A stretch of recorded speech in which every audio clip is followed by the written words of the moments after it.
Hey everybody, thank you for tuning in. Thought I would just take some time while we're all kind of figuring out what's happening to answer some questions that you have. And so I'm just here expressly to talk directly to you all, kind of hear what concerns you have, apart from the obvious ones, but figure out, I don't know, how I can be helpful, how we can just talk through the moment that we're in and figure out next steps as we head toward this really uncertain period. So throw some questions in the chat. I'm more than happy to just use this opportunity to discuss and figure out how we can all kind of move forward together here.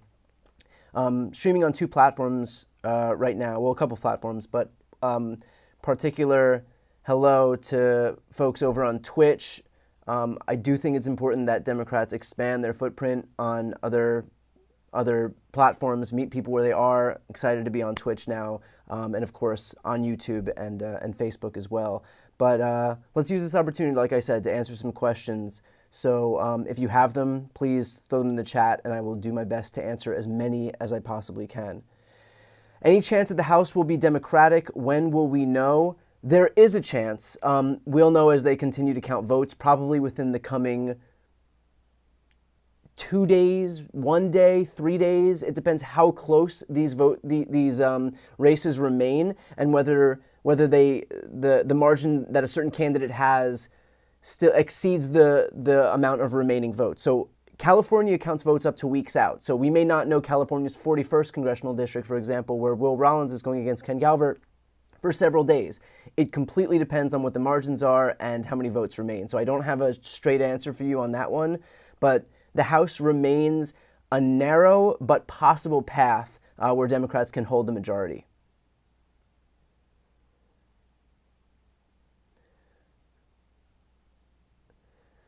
Do I think it will actually be a wake-up call for the Democratic Party, or will we once again fail to change? I absolutely think the Democrats are going to recognize some lessons. Here's the lessons that I've been beating the drum about. I think, for example, that Democrats have to take seriously the fact that most people are not getting their news on mainstream media. The right has a complete monopoly, or a near monopoly, over alternative media. And I'm talking 9 of the top 20 podcasts. I'm talking YouTube, Rumble, obviously Fox News, which is the biggest. They love to play victim and pretend that that mainstream media is all Democratic. Fox News is the biggest cable network in the country. The notion that there are some victims at the hands of like the liberal media is a joke. They have Fox News, they have Newsmax, they have OAN, they have the biggest podcast, they have AM radio, they have YouTube, Facebook, Rumble. They completely run roughshod over Democrats on TikTok. So this notion that we should not be competing there, where people are actually getting their news, and I'm not talking about the same 250,000 to a million people who consume corporate legacy media. Those people are already high information voters. We've already got those people. They are no longer persuadable. So the notion that our politicians should continue to confer all of this validation and goodwill and juicy interviews and news onto the same outlets who talk to the same people who are already in the bag for us goes to show that we have no strategy for expanding our coalition.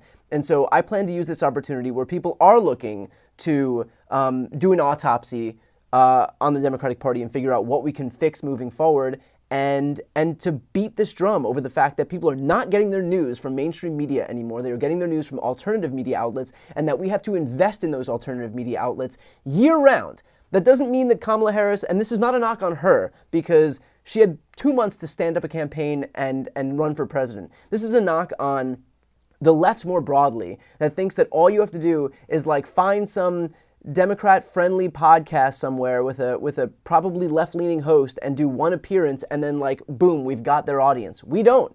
The right invests in year-round, every hour, every day, every week, every year, audience building. And we have no alternative. We have no equivalent on the left. And so that's what I'm focused on. That's why I'm joined Twitch. That's why I spend so much time on YouTube. That's why I'm building up every platform that I can. because we have to be able to compete where people are actually consuming content. And it's, I'm sorry, but it's not CBS. Like, it's just not. Okay, a lot of questions. Thank you, everybody, for participating in the chat. I do appreciate it. Let's see.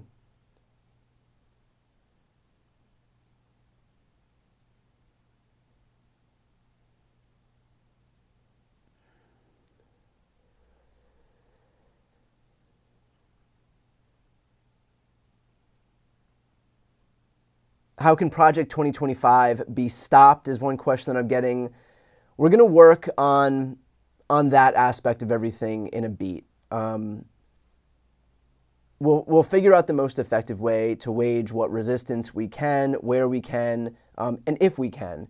But I think we take it one day at a time. And right now we just kind of figure out what we can. I know this is like a nebulous answer, but we figure out what we can right in front of us. And I don't think that there is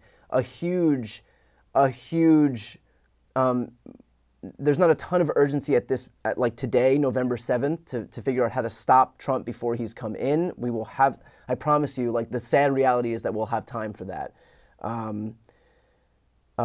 But I think right now we use this moment to figure out what we can fix and what we should kind of make our priority moving forward. I work in media, so from a media perspective, that's the thing that I'm most focused on right now, how we can get better at media. I want to do the opposite of what the Republicans did after 2020, or when they just pretended that when they pretended that there was cheating in the election and they changed nothing. Like, we're not going to do that. We're not going to traffic in delusion. And if there's something that's not working, we have to fix it. Okay, let's keep trying to answer questions here in the chat. How do we brand again as a party for the people? At its core, the Democrats want to help the most marginalized people, and yet we have alienated them the most.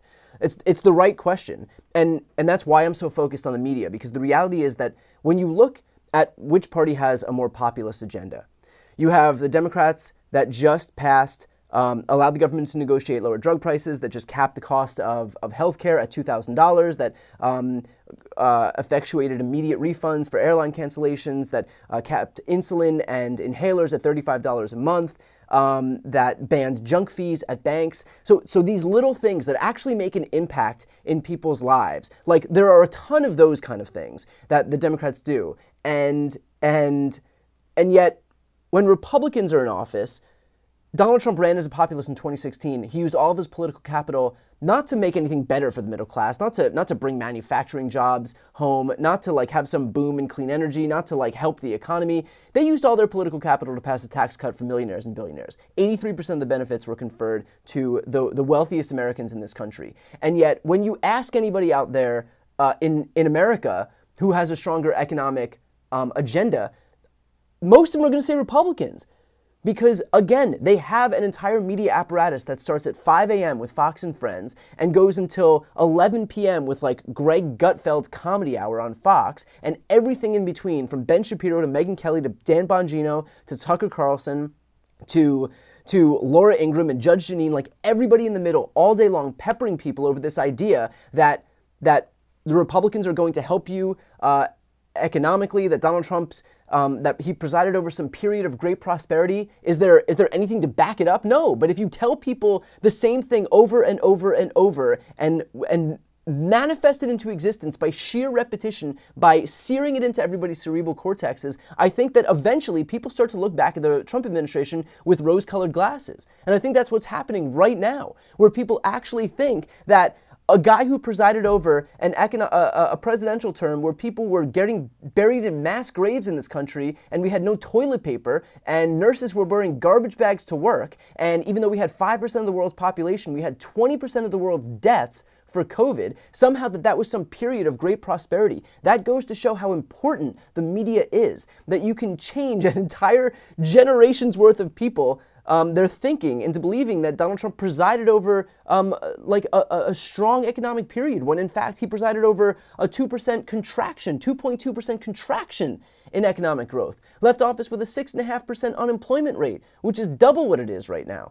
left office with a net loss of 3 million jobs, and yet these people pepper their audience over and over and over and over with this idea that he presided over some period of prosperity, and it's not true. So it's twofold here. Democrats, A, have to have an economically populist agenda, and to a degree we do.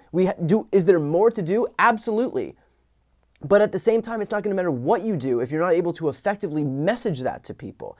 And so you can have the best politicians in the world. You can have the best aides in the world. You can have the Einstein of economics working on a daily basis and making sure that we have a soft landing in the aftermath of COVID and that there's no recession, which is exactly what happened, to the great credit of this administration. And yet the reality is that if that's not what people are being told, then it's not going to count for anything. And so that underscores the importance of having a media infrastructure that is able to message effectively. That's the whole ball game. Again, you can do all this work, and it won't matter if you can't tell people. That's why, we had to have learned from the mistakes from the Obama administration. Obama passed the ACA. Obamacare was the most successful overhaul of healthcare in this country's history, and in fact was responsible in large part for Republicans losing the House in the biggest margin in modern American history in the House in 2018, because those people were trying to repeal Obamacare. And the reality is that we didn't message it well then when it passed in 2010, 2011, whatever it was. And we created a vacuum that Republicans filled with so much disinformation that Americans actually thought the ACA was going to be responsible for death panels. And so we have to learn our lessons in terms of not, like, if Donald Trump had this economy, do you don't think that he would be spending every second of every day saying, look at the stock market, record high stock market, record jobs added, record GDP, historic 50-year low unemployment rate every single day? How many times have we heard Joe Biden say stuff like that? Donald Trump would be saying it every day. He said it about an economy that was contracting. Donald Trump talked about his economy that was contracting that way, that it was the best economy in the world. You ask Jesse Waters, who had the best economy in American history, he would say Donald J. Trump. The guy presided over a net loss of jobs, a net contraction of GDP.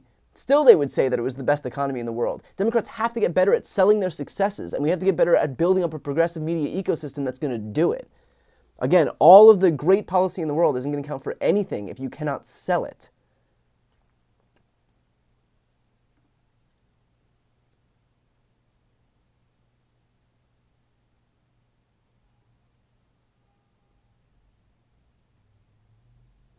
Oh, let's see.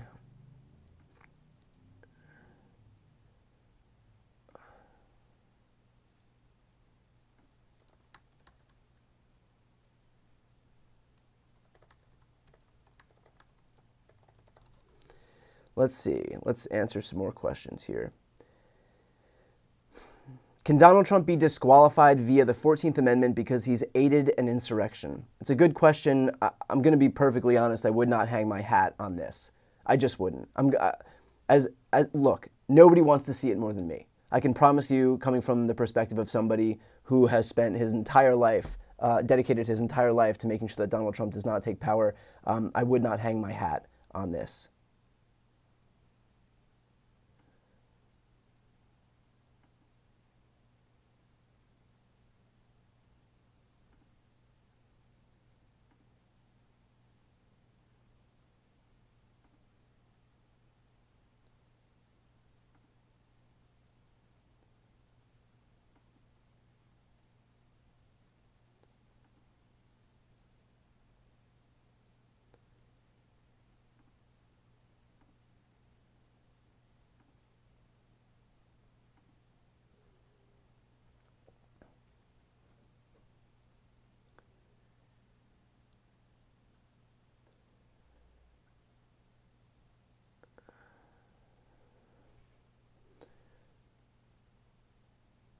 All right, let's answer some more questions here.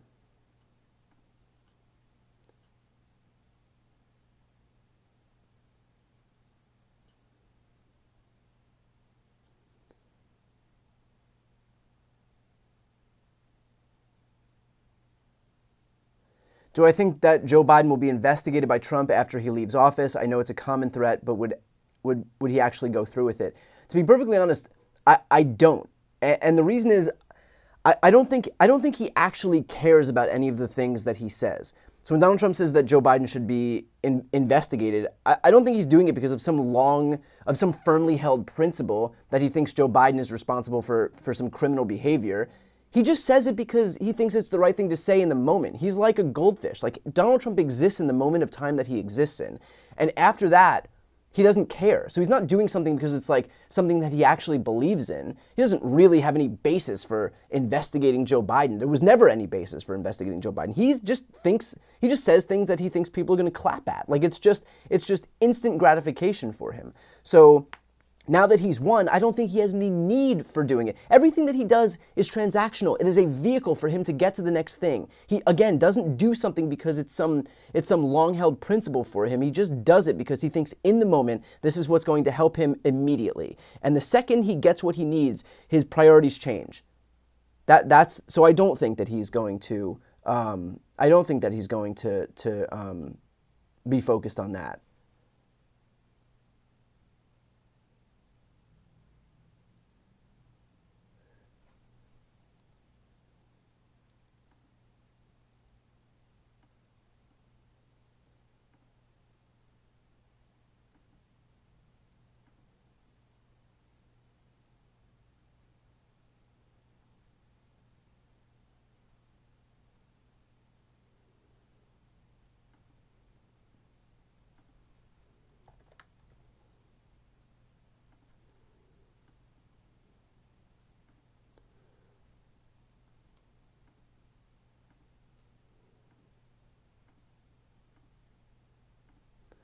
All right.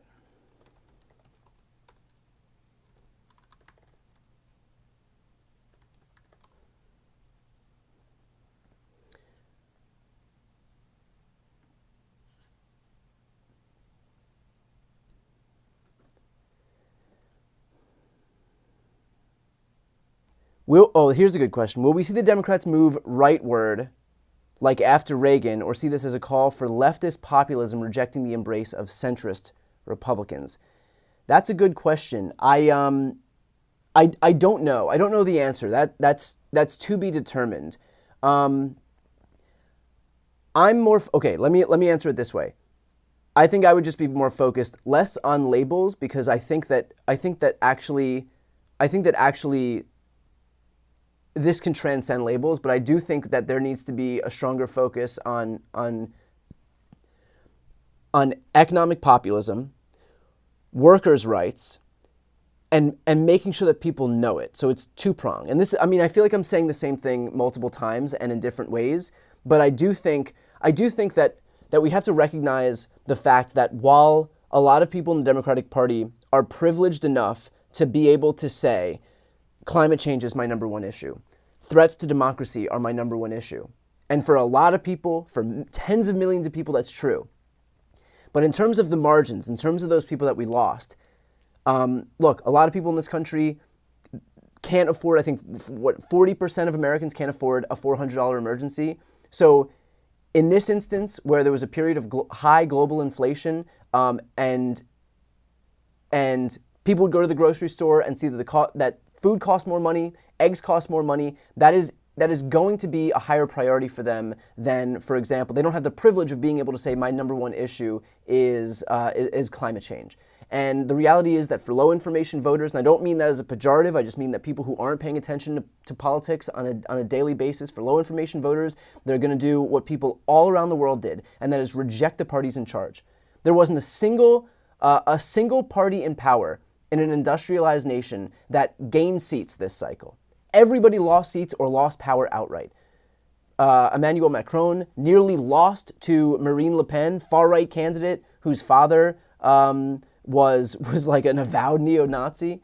We lost Rishi Sunak in the UK lost, South Africa, Senegal, like there were countries all across the world. Every incumbent lost power or lost seats in their majority. And that is the direct result of this period of global inflation that we're in. And so people are hurting, and a lot of these people do not pay attention to politics, or they're not listening when if we're going to sit there and say, look, this is a period of global inflation in the aftermath of COVID, and governments had to infuse the economy with cash so that people could survive amid a global shutdown. Like, by the time you're 5 seconds into that, we've lost them. And so the reality is that just prices went up, and people got mad, and they wanted to punish the people who were in charge, and Joe Biden's in charge. And this was a global phenomenon where people are punishing people all across the country. So I think it's twofold. It is making sure that if there are issues that impact people, especially low information voters, where it's not gonna help to like explain in some deep, complex, nuanced way, then we have to make sure that those people are a focus so that we don't lose them, especially to a right-wing machine that is peppering them over the head with this idea that Republicans are going to be better for them. Republicans who are currently led by a billionaire funded by the literal richest man in the world.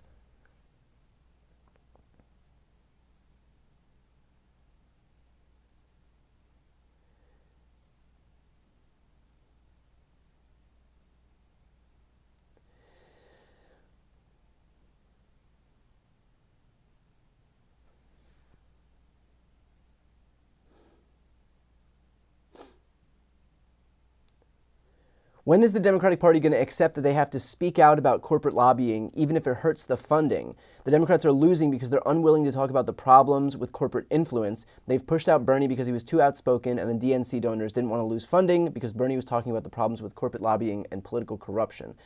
So this is I think some conundrum with the Democratic Party, because the reality is that, well, I think here's what needs to happen. And I actually think that this is not mutually exclusive. I think that Democrats cannot unilaterally disarm and say and do some take the high road position where they say we're not going to accept any corporate funding, because then we don't have any money to actually run a campaign against a Republican Party that is financed by the literal richest man in the world, like an endless supply of money. And so for us, in a moment right now where we're already at a structural disadvantage because we don't have the Koch brothers, we don't have the Elon Musks of the world funding these elections, but then to go out and say we're going to kneecap ourselves makes it impossible to even reach voters to be able to garner any votes and win any more elections. At the same time, I understand that's going to make it that, and so we do have to speak out about this stuff. But I don't think that we should stop. I don't think we should stop accepting money because we're not going to be able to reach any voters. But you're right in the sense that we do have to. It has to be a plank of our campaign to speak out against this. The fact is that Republicans have been really good at hitting boogeymen, at finding boogeymen in the Democratic Party and beating them over and over and over.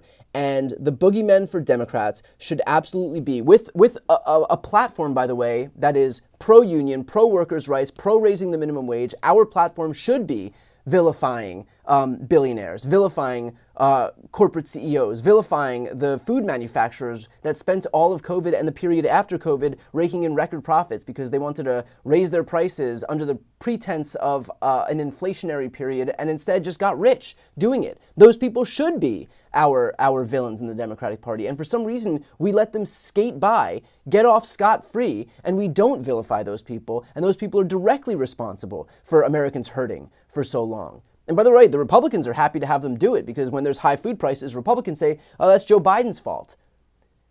And there are actual villains here. There are actual corporate CEOs who are making away like bandits right now, who are raking in record profits, who are paying themselves hundreds of millions of dollars or tens of millions of dollars on the backs of Americans, on the backs of Americans hurting right now. And yet the fact that we don't talk about those people, that we don't recognize how villainous they are, is a huge problem among Democrats, and absolutely something that we have to take into account moving forward. When we are talking to people, so that they do know, people on the campaign trail who think that Democrats don't care about them, so that they do know who's fighting for them. But it's a problem in the sense that, like, while we have a system where so much money is flowing in, what are we supposed to do? Not take money? So it's like this, it's this twofold system here, where we do have to participate in the same system that we should break down.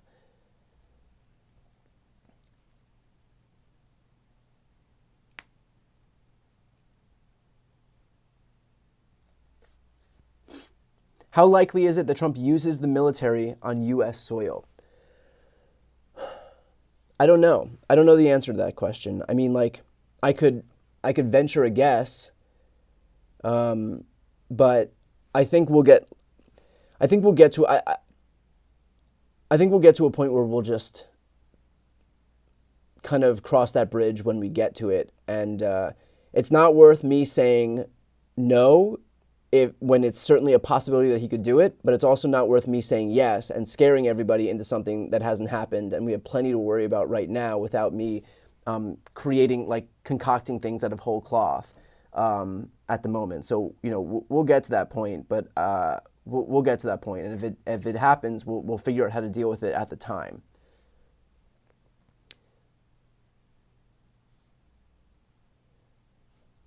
If the bill comes up for a national abortion ban, should the blue team filibuster? Yeah, I mean, of course. If a bill comes up for a nationwide ban on abortion, then we do have the filibuster in place where if any law wants to get passed, the Senate still does have a 60-vote threshold to be able to pass anything. And right now, the Republicans, I think they're going to have 53 seats in the Senate, 54 seats in the Senate, somewhere around there, but it's not going to be that 60-vote threshold that they would need. They're certainly not going to get 5 or 6 Democratic crossovers. So I wouldn't. So long as the filibuster remains intact, then we won't have to worry about a nationwide ban on abortion. Now, the irony of this is that if the filibuster is nuked, which is something that Democrats have been advocating for because we want to codify abortion rights, and so you can't do that so long as the filibuster is intact. If the Republicans nuke the filibuster to pass a nationwide ban on abortion, then they would be able to do that. And we can figure out, again, like we can get to that when we get to it. I wouldn't worry ourselves over something that hasn't happened yet, and that doesn't seem likely to happen because really, Republicans stand to lose more than Democrats stand to gain by actually nuking the filibuster. Republicans don't want any new legislation passed, and Democrats do. If we have the filibuster nuked and you can just pass legislation with a simple majority, if and when Democrats get back into the majority, then with a 51-vote threshold to pass any legislation, that means we're talking Voting Rights Act, codifying abortion rights, making gerrymandering illegal, assault weapons ban. Like, there is so much we can do, and I think Republicans know that nuking the filibuster just in service of them being able to pass a nationwide ban on abortion, while that may be good for them, the downside is so much greater versus what the upside could be by virtue of them doing it.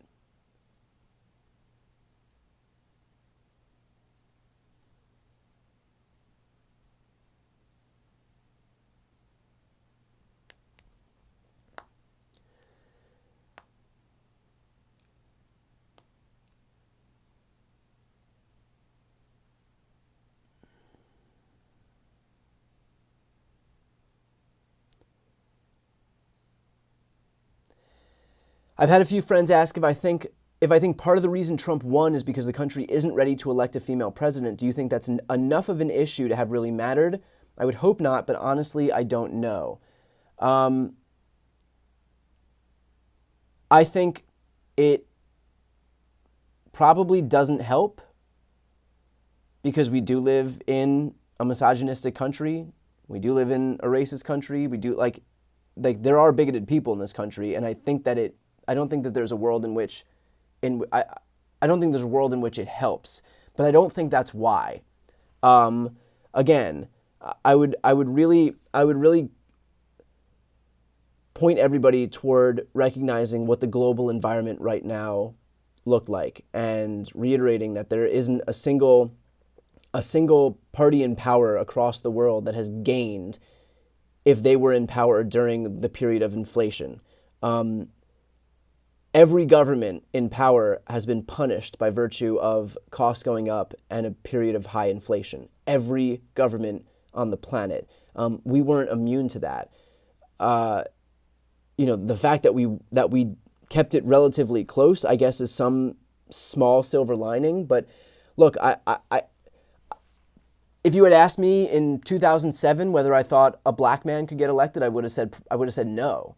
but he did. I think if the conditions are right, then I think that it's certainly possible. I think if Kamala Harris ran at a time when there was no inflation, I think that she could have won.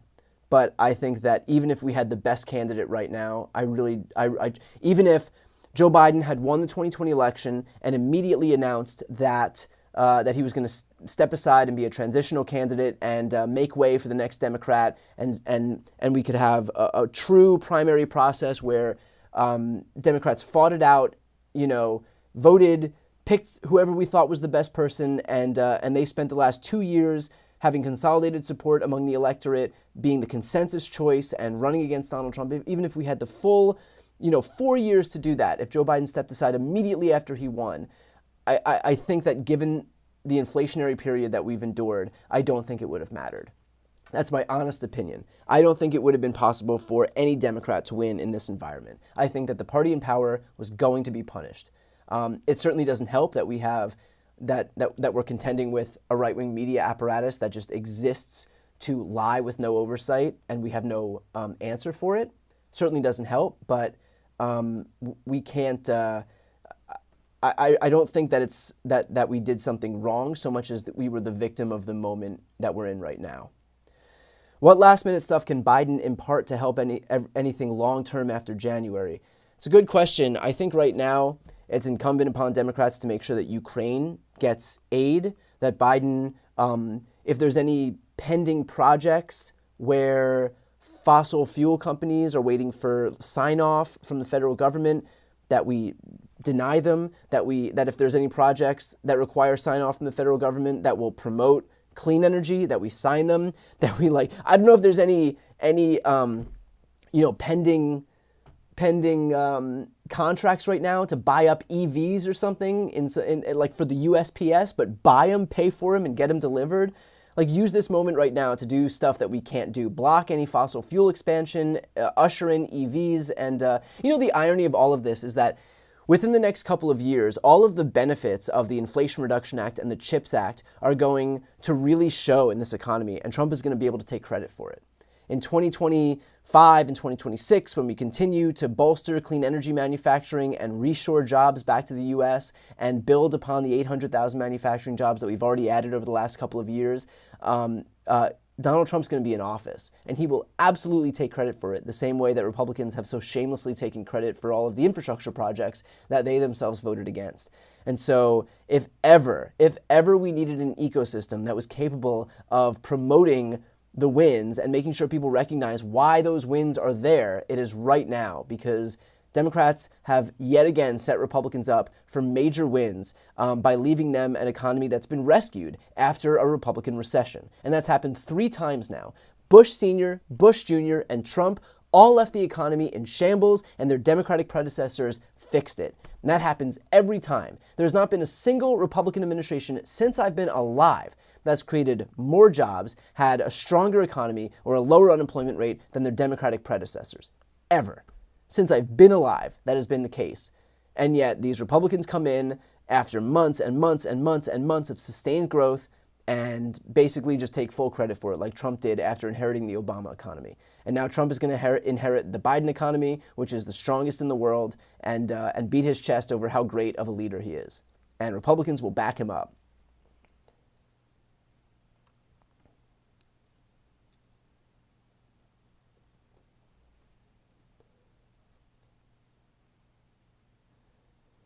Do I think the deportation will be as bad as they're planning, or is that too much of an economic risk?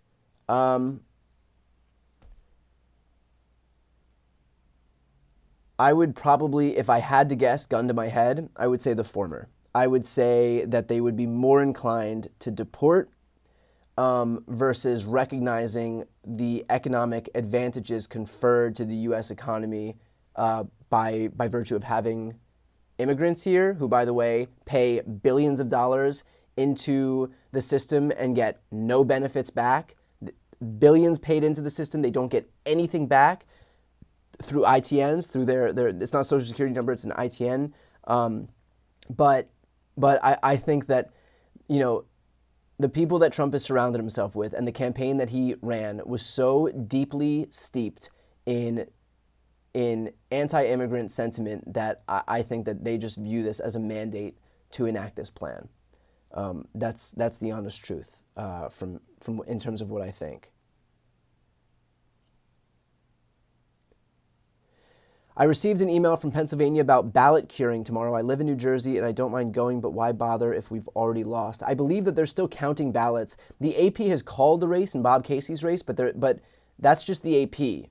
It's not over until that race is certified, and it's not been certified. So if you have an opportunity to cure a ballot in Pennsylvania, then cure a ballot in Pennsylvania. With a little help from our Supreme Court and Congress, could Trump shoot someone on Fifth Avenue and get away with it, especially after what we've seen in the justice system in the last 4 years?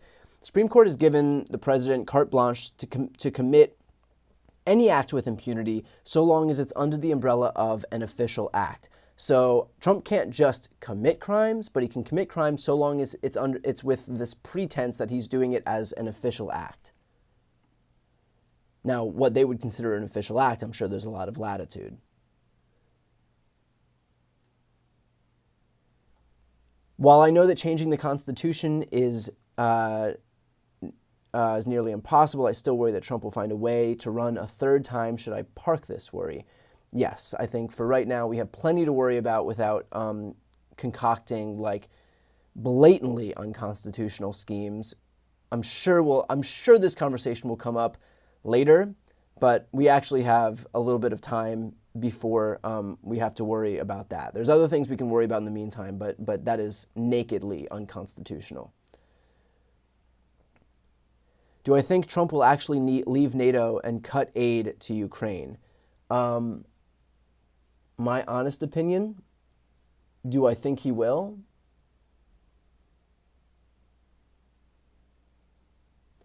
I think he'll cut aid to Ukraine, and I think that there is probably a 51% chance that he leaves NATO.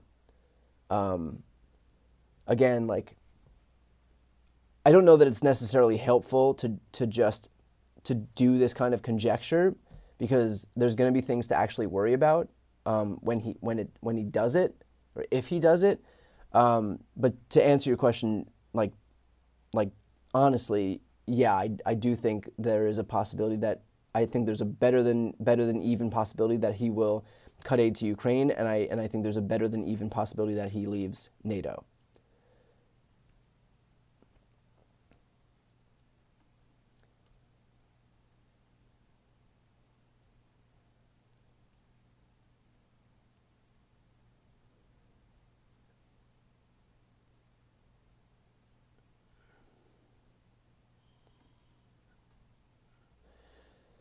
What's my opinion on Donald Trump's secret that he didn't need the votes and they had all the votes they needed? I'm sure that you, as well as many, feel something isn't right and should be looked into. Look, I've obviously heard a lot of the discussion about the votes and how we've heard about record voting, record numbers, and then we have 15 million fewer voters. I don't know. I can't speak to anything that I don't know about or that hasn't been confirmed. I know I'm hanging my hat, as naive as it may be, I'm hanging my hat on the fact that there are very, very, very smart and capable people for whom, if this was a possibility that they thought was legitimate, they would be investigating it. And I'm talking about the Mark Eliases of the world, and hanging my hat on this notion that if there was nefarious activity, that they're looking into it. If we've all heard it, they've clearly heard it too. And if there's something there, they'll investigate. If there is something there, we'll hear about it. If there's not, then we won't. I don't know that it's helpful to talk about it if we don't have any confirmed information right now. I know that's probably not like what you wanted to hear, but again, there are people that know this area and this is their expertise, and I'm relying on people who know how this process works, and if there's a problem, then we'll know it from them. But until then, I don't want to be like irresponsible, or even worse, to sound like a Trump supporter in 2020 by saying that the election was rigged. So I'm obviously keeping my ear to the ground and listening to see if I hear anything of note from many people who I trust. But until then, I just don't want to be irresponsible and report on something that I can't confirm.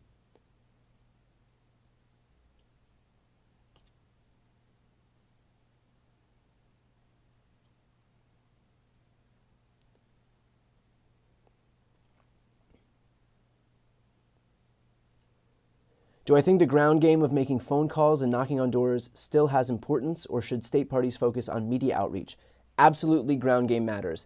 Absolutely. And in fact, the numbers show that in the battleground states where Democrats focused the vast majority of their efforts, Democrats actually lost by smaller margins than in states where we didn't have ground games. And obviously we were focused on our ground games in Michigan, Wisconsin, Pennsylvania, North Carolina, Georgia, Arizona, and Nevada. And our losses in those states were narrower than our losses in other states. We might have seen 1, 2, 3% losses in the battleground states versus 5 or 6% losses in states where we didn't have people doing the work on the ground. So never sacrifice ground game.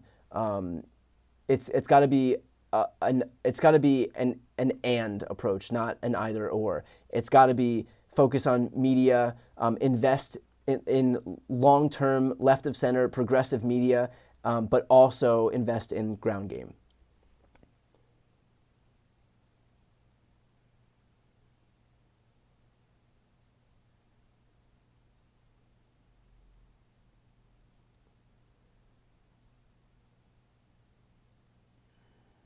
Right, I'm hearing in a close election, ground game can add 2 to 3 percentage points in votes, and that's absolutely true. And that's exactly what we saw in this election, that it was about 3 percentage points higher in states where we did have a ground game versus states that we didn't.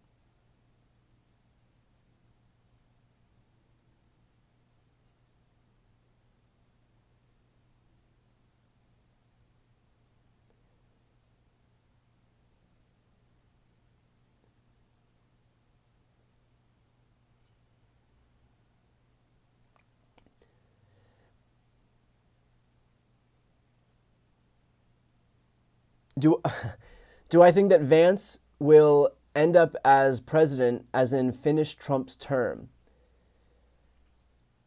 So, a couple thoughts. I think that Donald Trump wants to be kingmaker. He doesn't want to be kingmaker, he wants to be king. And I think the notion that he would willfully step aside and cede power to someone like JD Vance or anybody, unlikely. Damn near impossible. He wants the attention. The notion that JD Vance could take it from him, or that he's there for like the long-term health of the party, I think it would be more likely, to be perfectly honest, that he tries to run a third time or tries to win a third time than it is that he actually voluntarily steps aside for JD Vance. I don't think he's stepping aside for JD Vance. With that said, for people that are like, oh, well, he's 78, he'll be 82, he's not in great health. Donald Trump is going to be one of those people that survives on, like, we all know somebody who smoked from when they were like 16 years old and they're like 107, Donald Trump survives off of like burnt steak and Diet Coke, and he's just going to live forever. And that's just going to be one of those things that we're just never going to be able to get rid of him. And I'm half joking and half not. So like...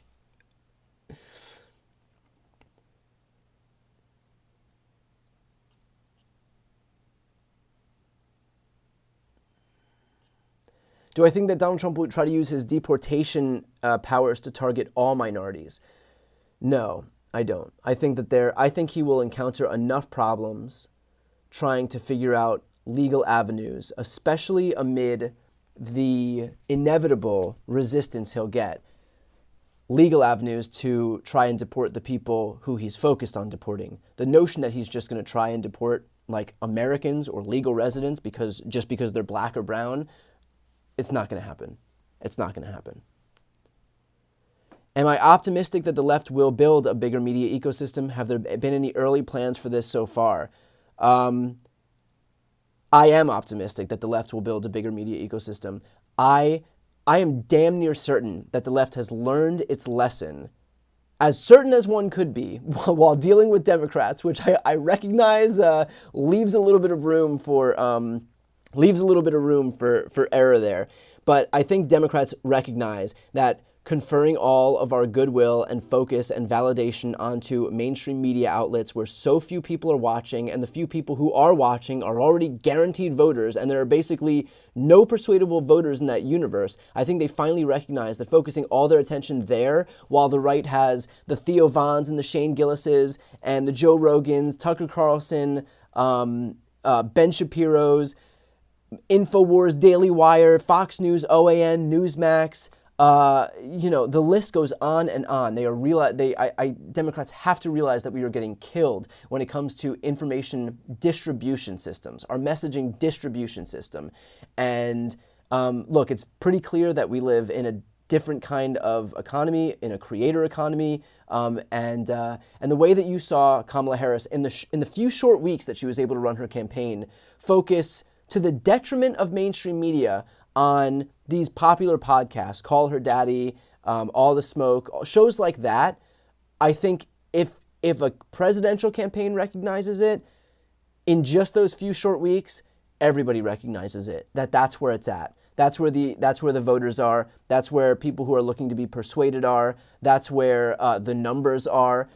The fact is, look, she didn't do Joe Rogan, but 30 million people are watching Joe Rogan. You can do all the 60 Minutes interviews in a year, and you won't reach those kind of numbers. So they know the presidential campaign is not exactly the most nimble ship in the world, right? It's still a behemoth of a campaign, and for them to recognize so quickly that they have to pivot to alternative media is a testament to the fact that that is where it's at, that's where people are at, and that we are at a structural disadvantage right now, and that we need to invest in alternative digital progressive media if we want any chance of winning the future, or winning back young people, winning back Gen Z guys who have spent the last God knows how many years getting red-pilled by people like Joe Rogan and Elon Musk and Theo Von into the right-wing zeitgeist. So, I mean, look, I'm on every platform I can get on. Just join Twitch, and I think that that's me doing my part. But there's a lot of us, hopefully, and hopefully we see more people doing it to give something of a permission structure for people to get on board with democratic values and not just think that, that salvation comes in that some populist salvation is going to come from a billionaire being supported by other billionaires.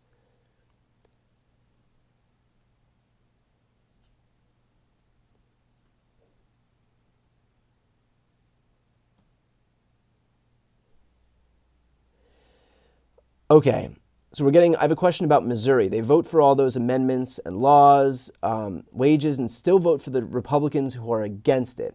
So that is a testament to Democrats not being able to message effectively. People like democratic policies. The fact that they are not voting for the Democrats who espouse those policies, who pass and enact those policies, is a huge problem for Democrats. There is no reason that we should be winning abortion rights referendums and losing on the actual ballot when it comes to electing Democratic politicians. No reason we should be losing minimum wage increases and then losing when it comes to the Democrats who actually enact them. There's no reason that we should be losing union referendums and losing the Democratic politicians who actually enact them. The fact is that we are not messaging effectively enough as a party, whether it's the politicians themselves or, again, the messaging distribution system that's responsible for promoting those policies. But there is a major problem when we have policies succeeding, but the politicians who actually enact those policies failing.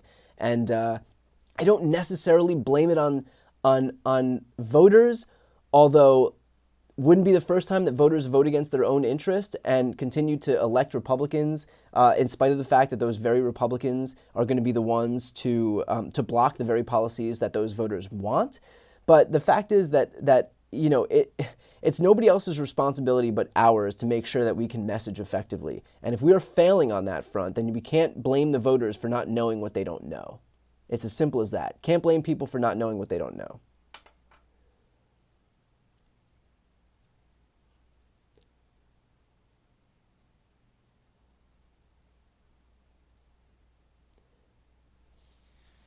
Another problem is that the right is unified in their miserable platform, but the left has infighting. And that's true. Republicans are unified in their messaging. That's because they don't have any long-standing principles. Their principles right now are that they want to say whatever they have to say and do whatever they have to do to consolidate power. That's it. And so it's easy when you don't have any long-standing principles. Look, this is a party that claimed to be pro-family values, that lined up behind a serial sexual adulterer who has 26 credible accusations of rape and sexual assault, and who was just convicted on 34 felony counts for charges related to an affair he had while his wife was at home with their infant son. These people aren't pro-life. This is a party that's watching women die across the country because of their abortion policies. That's not pro-life. These women are actually born. They exist. They're dying of sepsis. That's not pro-life. It's a party that claims to be fiscally responsible. They added $7.8 trillion to the debt when Donald Trump was president. This is a party that claims to be for states' rights. In the aftermath of the 2020 election, they all signed on to a Texas lawsuit seeking to invalidate the election results in 4 other states because they didn't like those results there. That's states' rights? First thing that they did when when Roe was overturned and Dobbs was implemented, was Lindsey Graham introduced a nationwide ban on abortion. They'd been claiming they were for states' rights this whole time. They only wanted abortion to go back to the states. It took 5 fucking minutes before Lindsey Graham introduced a nationwide ban on abortion. That's states' rights? This is a party that claims to be the party of the Constitution. They backed a president who was responsible for refusing to abide by the peaceful transfer of power for the first time in over 250 years. That's the party of the Constitution. The party of law enforcement, where their supporters were bludgeoning police officers with American flag poles. Everything Republicans have said they are, they're not. And so when you don't have any long-standing principles or values or morals, it's easy to be unified. All you want is power. Doesn't matter what anybody does. It literally does. Trump himself said he could shoot someone on Fifth Avenue. It wouldn't make a difference. So of course they're unified. They don't care about anything. All of their values, the second that they were put up against any scrutiny, they crumbled. They crumbled like a house of cards. And so it's easy to be unified. And of course the left has infighting. It's because that's what happens when you have principles. And sometimes people want to defend those principles. And it's a wide tent. It's a tent that expands from the Joe Manchins of the world and the Liz and Dick Cheneys of the world to AOC. So of course there's going to be infighting. It's a huge coalition. It's a huge multiracial, diverse coalition going up against a coalition of primarily white Christian men.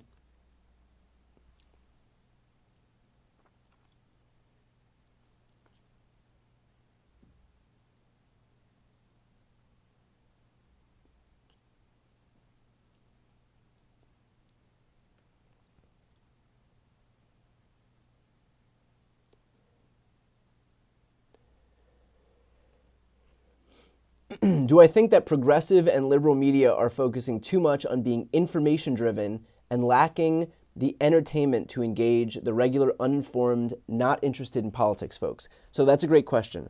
Probably.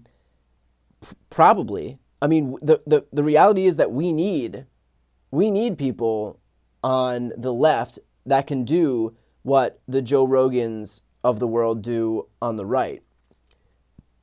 These people who are politics adjacent, maybe not expressly political, but he's obviously a good entertainer.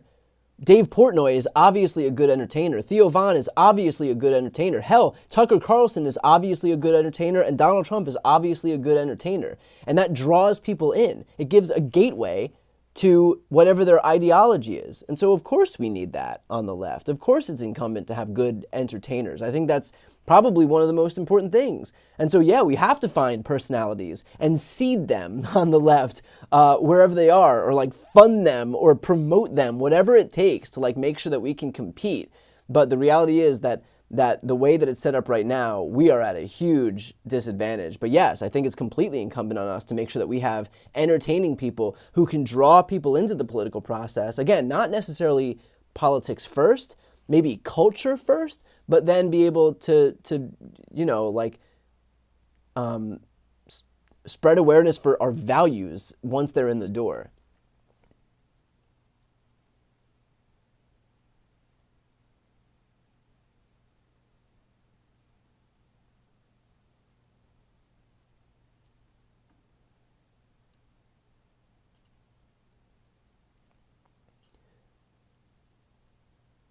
Let's see.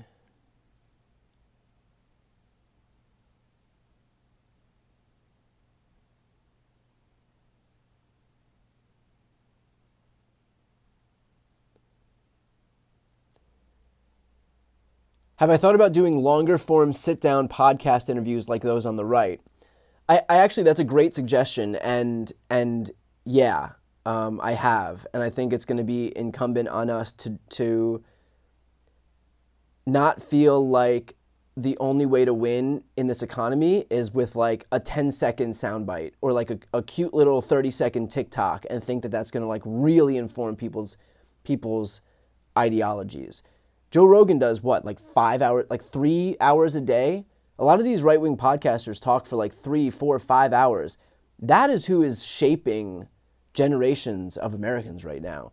It's not going to be, like, I get that a lot of TikTok, like we're in the TikTok era, and so people are under this assumption that it takes 30 seconds worth of content to change, like to really stick with people and like to really go viral. But the fact is that a lot of people are sitting down for 1 or 2 or 3 or 4 or 5 or 6 hours listening to this stuff. And I can promise you that if somebody's listening to their favorite influencer or content creator for 6 hours at a time, and when you compare that with like the efficacy or potency of a 30-second TikTok that sure may have gone viral, I wouldn't want to go up against that 6 hours of time if our ideologies were competing.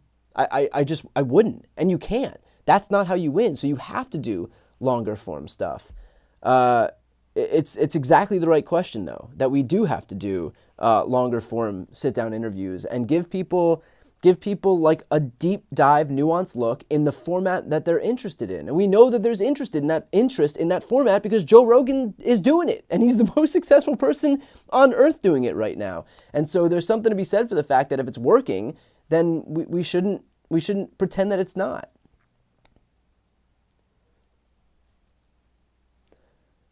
Do I think women will lose the right to vote? No, I don't. Is there a way they can shut your channel down and silence you? I'm worried for you. So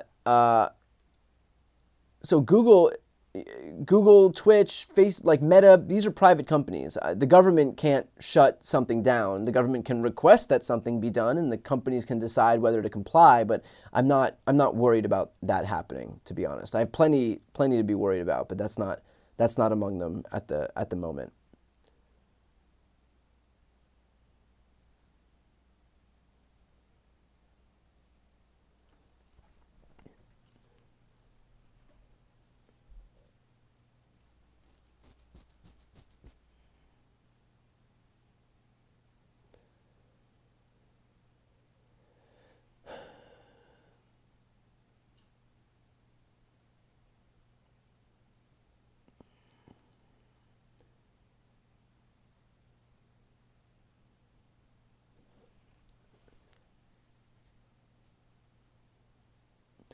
So what's my take? Here's a good question, and this is an interesting one. What is my take on the efficacy of digital spending? In the primary season, I saw a lot of takes that it was largely a waste of money for progressive candidates, and they would have been better off with TV ad buys. So first of all, this is kind of a two-pronged answer, and you're gonna see me go back to the same theme a million times in this stream. No, I don't think it's a waste of money to do digital ad buys because remember, most people are online. That is where the vast, like, it's not like, oh, just the youth are online these days. Old people, young people, black, white, like everyone is online. And so to pretend like it's still new media, which is what they were calling it like 10 years ago, it is a denial of the reality that we're living in right now. With that said, I am less interested in doing ad buys and more interested in investing in long-term media infrastructure. That is the more important thing. So we're going to have, people dumping hundreds of millions of dollars into 30-second ads that are going to come and go like a fart in a hurricane, when we really should be investing a fraction of that money to stand up long-standing infrastructure, digital media infrastructure on the left, where people can, again, do what I'm doing right now, but for 12 hours a day, 16 hours a day. That is the more useful use of money. There was an instance in Florida I can't remember what. Actually, I can probably pull it up. Give me just like 1 second. I can actually pull this up because it's a good example. Okay. Stephanie Valencia is the co-founder of Latino Media Network. Here's a quote that she said. Republicans just bought this conservative-backed media entity, one of the last more neutral radio stations in South Florida. This is in 2021, she said this. Republicans just bought this conservative-backed media entity, one of the last more neutral radio stations in South Florida, for $350,000. $350,000. Some Democratic donors can find that as pocket change in their couch. Meanwhile, Democrats spent, ready for this, $14 million in the last 30 days in the South Florida media market alone, literally setting money on fire with paid media that probably nobody remembers. And now Republicans are going to have yet another tool and weapon in their arsenal to reach and engage and persuade Latino voters. And so that right there, what I just read, speaks perfectly to misplaced priorities. And I think in this instance, it is more important that we invest in long-term strategy as opposed to just raking in money, spending it, lighting it on fire during an election so that you can say, oh, we ran $14 million worth of ads this cycle. We ran $400 million. We ran $1.4 billion worth of ads this cycle. That's great. But if they're just being pelted at people and they're not actually, and it's not actually making an impact, it's not actually sticking with people, then it's not going to matter.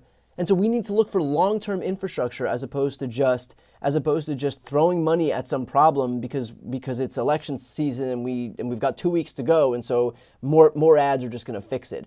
People's ideologies are created and formed by the information that they consume, not just in the last 2 weeks of the election, but in the 4 years, in the 3.9 years in between these elections, or every 2 years if you're talking about midterms. That's what our focus has to be on.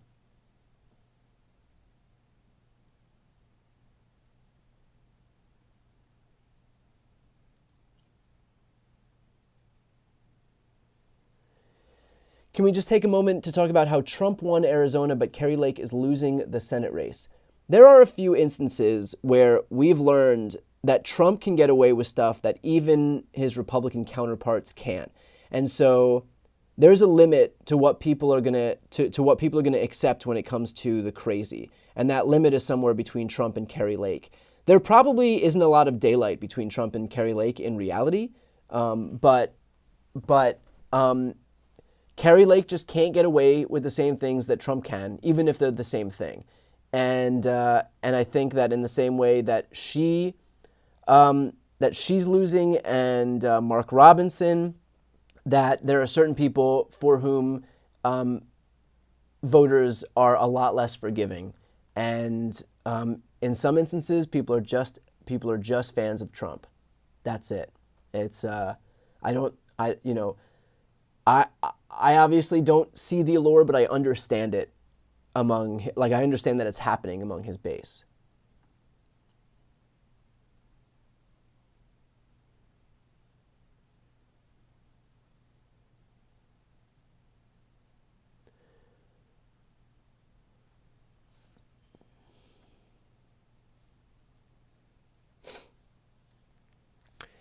House race is currently 199 to 212. It looks like Republicans will win. Is there still a chance that Democrats can hold on? Yes, there's still a chance that Democrats can hold on. It does look like Republicans are going to win the House, but there is a chance that Democrats could hold on. A lot of votes left to be counted in West Coast states, Arizona, California. So we'll see how it shakes out. I mean, obviously not going to count our chickens before they hatch, but there is the possibility that we could still win the House, albeit a narrow one.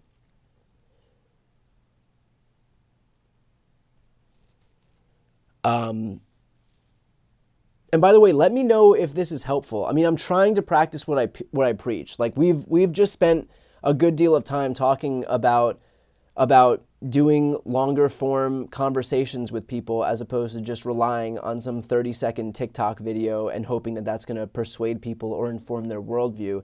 And so I'm going to try to do this where I sit here and talk to people and answer questions and make my case and try to help in any way that I can. So let me know if you think, if you like it, if you think it's useful, if you want the format changed in any way, like, you know, that's going to be helpful for me too, because I'm just kind of flying by the seat of my pants here and iterating in any way that I can and trying to just build up an audience and do the thing and create a bigger progressive media ecosystem that we're clearly lacking right now. So, and I appreciate, you know, you all tuning in and taking time out of your night to try and figure this out together and build up some community of people here. I know that, you know, especially in this moment right here, I know people are worried and exhausted and scared, and having that community helps. One thing I will say, and it's what I said in my video that I posted onto YouTube last night, is that a lot of us felt the exact same way that we do now back in 2016. And not only did it offer something of a permission structure, of a gateway for an entire class of Americans to come into the political process, including myself. I was an actor before, I was an actor and I was a personal trainer before I got into politics. And like, it wasn't until Donald Trump was voted in that I decided to do this because I cared about it. But mark my words, chaos will follow wherever Trump goes. And there will be an entire new class of Americans who are going to get involved in the political process to fight back. And they need as many of us, and we need as many of them as possible, which means that we can't disengage. We can take time off right now. We can, you know, take days or weeks or the holidays, whatever it is, but do not throw your hands up and disengage. And I think if people are watching this right now, if you're in this chat on November 7th and you're watching this, then I think that point has already settled in with you, that you're not going to be giving up, that you're not going to be just throwing your hands up and walking away and just turning your computers off and your TVs off for good. But I think more broadly, it's incumbent on everybody not to disengage, because 2 years after Donald Trump got elected, we ushered in Democrats won the House by the biggest margin in modern American history. And that wouldn't have happened if Donald Trump wasn't there. It wouldn't have happened if people had given up when he got elected. It was the direct result of the fact that everybody stayed activated, stayed informed, stayed engaged. And I hope that's what happens here. And the fact is that we don't have a choice. It has to happen here. And so, you know, take the time you need. I know you're exhausted. I'm exhausted for what's to come because, you know, I covered him once and not looking forward to covering him again. But we're going to have to fight back, and we don't have a choice. And so making sure that we you know, are in this fight together, I think is going to be the most important thing. So with that said, I think I will end it there because my throat still hurts from doing an 11-hour stream or a 10-hour stream on election night, and so I'm going to just drink water and watch old episodes of Friday Night Lights, I think, for the rest of this evening. So with that said, thank you everybody so much for tuning in. Thank you for being a part of this stream. If you're not yet subscribed and you want to support my work, the best way to do it is just to hit the subscribe button or follow. I don't know any of the terminology these days, but just if you can subscribe if you're on YouTube, if you can hit the follow button if you're on Twitch, or if you feel like subscribing on Twitch, that's great too. But anyway, thank you all for tuning in. Thanks for taking time out of your night, and we'll do this again probably tomorrow, and we'll make it a thing. So, all right, thanks guys. Talk to you later.